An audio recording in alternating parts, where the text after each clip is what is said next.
Hi, and welcome back to Smart Shrubs. Today we'll talk about the word feedback. Now we all know that the word feedback is used several times during the day, be it feedback to our bosses or in fact from our bosses, to our subordinates, to our relatives, to even to our children. But what exactly is it about feedback that most of the times we fail or we go miserably wrong? The answer lies in the fact that the journey of feedback is more important than the end result. Imagine yourself in a situation where you feel that something is not right. And please pay attention to the words. I am saying that something is not right and not that something is wrong. But the frustrating part comes when we know that the other person has a completely different outlook about it. So we may feel that okay, fine, this is something that should be done this way. But the other person feel that what, you're wrong and I'm right. So how do we reach consensus? How do we give a feedback? But this collaboration won't come until and unless you really talk about it. And that is where the key lies. Talking. The feedback. If you know how to give a feedback, how to take a feedback, life becomes much easier and things become much simpler. Now you must have heard a million tips from other parents about how to be good parents. My kid does this, my kid does that. This is good for your kid. This is what you should tell them. These are the hobby classes that they should attend. It's easier to take advices and give advices and actually practice something. Let me give you a very simple situation, something that a lot of parents come to me and tell me, my kid doesn't take responsibility. My question to them is, responsibility? What is responsibility? How do you define it? On one hand, you're telling your child that you're too young to make your own decisions. On the other hand, you expect your child to take up a responsibility, say of taking care of a younger sibling, or knowing what is right or what is wrong. Aren't you confusing them? I know that you're as old a parent as your kid is. So when we are defining responsibility, do we really sit with our kids and tell them and define the word responsibility with them? Have you ever done that? Well, I don't really think so. I'm sure you tell your kids all the time about how things should be done. You should do this.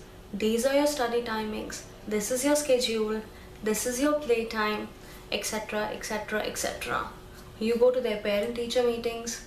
You take feedback from their teachers. Your child is doing really well, or your child can improve, or he or she is good in math, or he or she needs more hard work in social studies or something like that.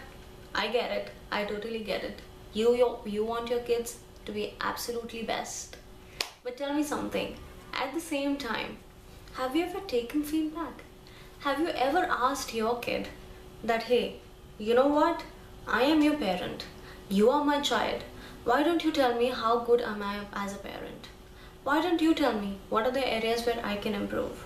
Why don't you tell me how can I be a good parent? Why don't you tell me that what are the things that you would like me to improve upon?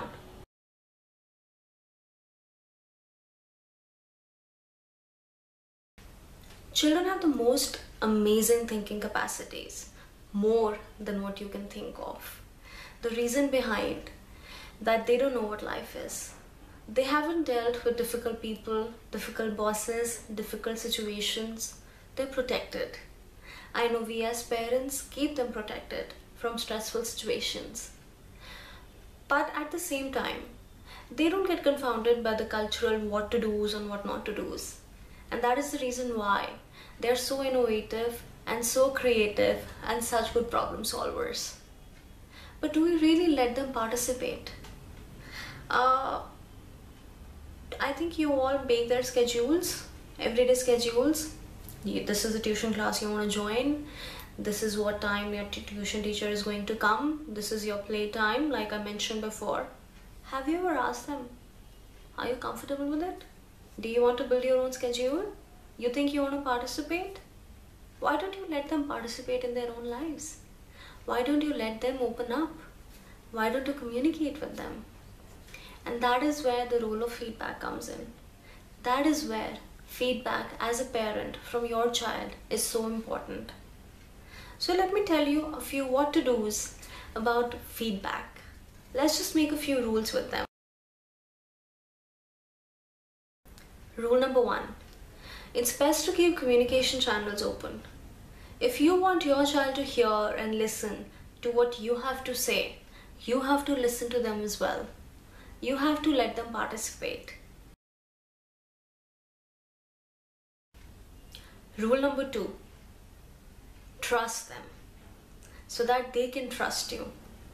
Advise them and take their advice. Rule number 3. We all want our children to do the best, to be the smartest, not at the cost of their innocence and creativity. So let them be open to experiences. Let them question.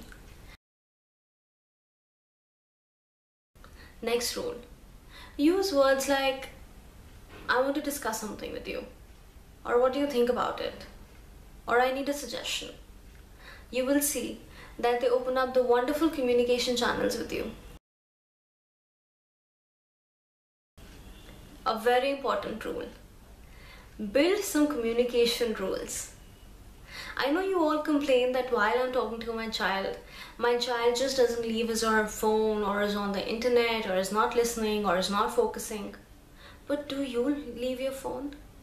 Do you leave your phone aside, switch it off, not attend it when they are trying to talk to you?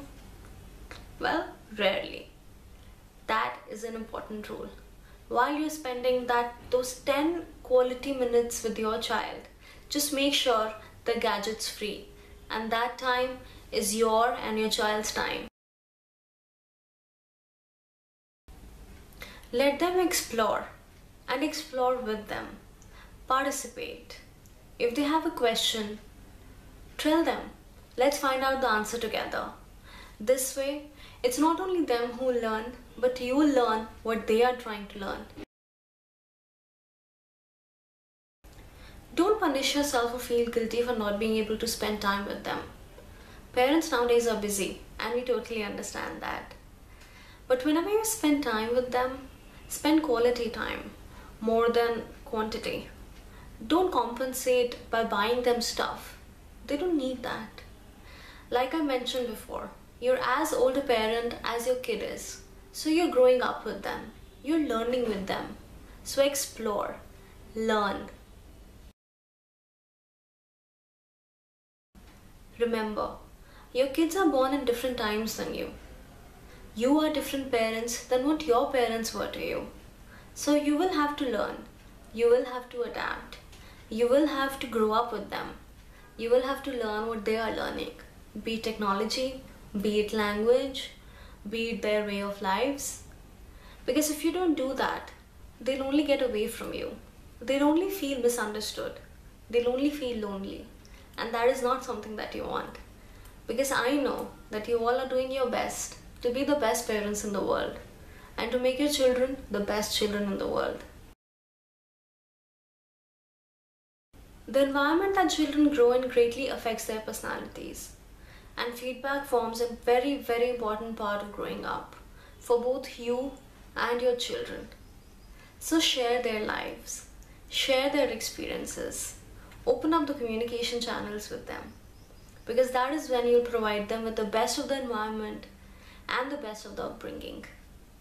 Stay tuned to know more about parenting and children, and to know more about how to make your kids smart shrubs.